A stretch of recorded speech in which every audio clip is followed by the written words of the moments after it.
Okay, friends, I wanted to take a few moments to respond to Pastor Matt Chandler's latest rant against the GOP. And here's a pastor who's constantly saying we shouldn't get political as he gets political. So, friends, first of all, I want to say that it doesn't bring me any pleasure to ever have to call out another pastor.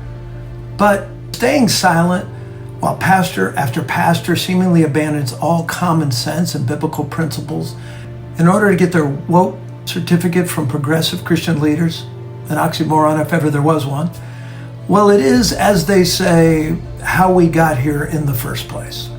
Matt Chandler is the latest of a long line of supposedly once evangelical Orthodox shepherds to completely jump the shark. Quite honestly, the mass psychosis of pastors has led me to wonder if some of these Christian leaders are reacting to a fear of compromising issues in their secret lives. I know, that sounds like sort of the mother of all conspiracy theories, but little else really makes sense to me as to why so many once biblically sound pastors and Christian leaders are not only changing their views a wee bit, but some of them are doing a 180 on nearly everything with the slightest potential to offend. I'm talking about Andy Stanley, Ray Ortlund, David French, Russell Moore, of course Matt Chandler, Alistair Begg, David Platt, J.D. Greer, Rob Bell, N.T. Wright, Ed Stetzer. I'm sure there's many more, but let's talk about Matt Chandler's latest. It's highly cringe, a rant that he recently went on that's high on passion and low on facts. Take a look. In 1972, go read their charter. Not a single word about God or abortion in there. They were losing elections. They developed a strategy in the 70s to co-opt us and make us their people. They know we're easily manipulated. We are easily worked into a frenzy. We can be controlled by them. And that's what they did. And they are not for us. They do not all believe what we believe. This is a strategy. So I feel used by them. When they talk about us and to us, I feel in my guts, like, get my name out of your mouth. You do not represent me. Now, my first issue with this is more than a matter of opinion, I think. It's what they call a deal breaker. See, because Matt bases his entire argument on the supposedly sudden interest of the GOP in being pro-life and anti-abortion. Quote, they never showed the least bit interest prior to 1973. He says it as though the 1973 concern was the result of nothing more than a brainstorming session to influence the, quote, easily manipulated Christians. Wow, it's offensive, Matt. But thanks for exposing the random reaction to baby killing that these Republican rascals completely get out of left field. Well, hang on. Know what else happened in 1973, Matt? Roe v. Wade.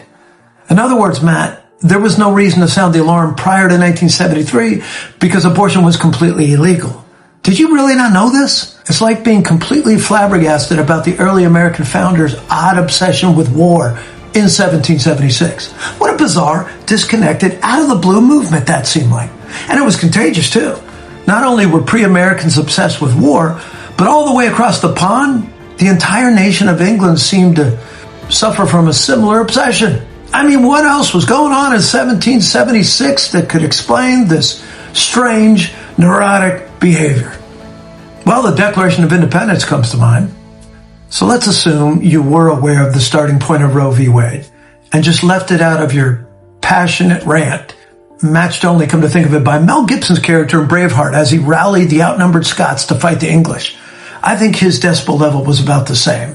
But let's grant for the moment that the then GOP only took up the banner because they thought it would stoke passion and, get them votes. And I know you're too young to remember the 70s, but the country had just wrapped up a decade of free sex, drugs, rock and roll, LSD, known as the 60s.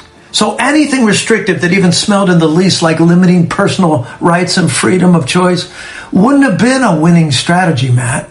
It would have been a loser. Then what could have been about, really? Matt, perhaps it was a real horror that our nation had just legalized the murdering of the most innocent among us, the unborn. Did you ever think about that? Add to this the creeping realization that the Overton window had been moved on human life itself, and you have a pretty good reason for the GOP to rally against abortion. But Matt, even if it was all a ploy, the ploy ends up amounting to protecting the unborn. Gasp. Well, this strange alignment of unrighteous people with righteous goals seems to completely befuddle you. How come? The Bible says there's none righteous, no, not one. So if you're waiting on Jesus in the flesh to lead a movement of any kind that's righteous, then you won't do anything righteous until the second coming. By the way, I would say the rapture, but you don't believe in it.